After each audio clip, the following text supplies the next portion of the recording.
Thank you, Mr. Speaker, and I'd like to begin by thanking Chairman Takano and Ranking Member Rowe for their support getting this bill through committee, and my Republican colleague Brian Fitzpatrick for co-sponsoring it with me.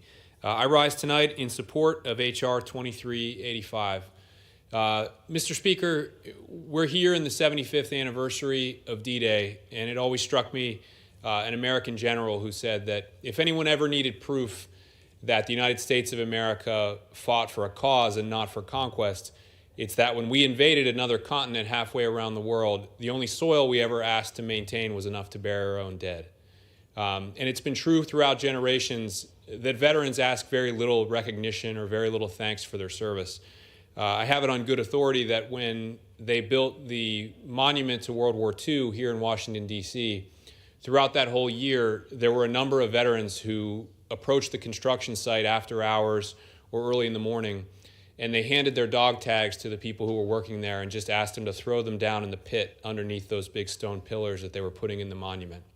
And anyone who has ever served understands that feeling, that total commitment to the cause and the lack of desire for recognition. But we do programs like the Veterans Legacy Project because we need to communicate that same spirit of sacrifice to the next generation. And that's what this project can do. The graves in these national cemeteries and the memorials that we find there, they cause young people especially to slow down in a world that's speeding up, and they express a confidence in the thing it is that they memorialize. They tell young people that there are things that are permanent in this world, as hard as that is to believe, and that there's nothing more permanent than the sacrifices that these men and women have made.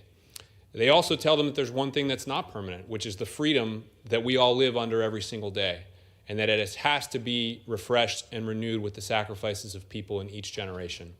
And so by expanding this program, making it more accessible to more high schools and more colleges and more community groups, we can spread that spirit of sacrifice, of permanence, of total commitment to the cause of freedom throughout the next generation, and I can't think of any time when that has been more needed. I thank my colleagues for supporting this bill, and I yield back.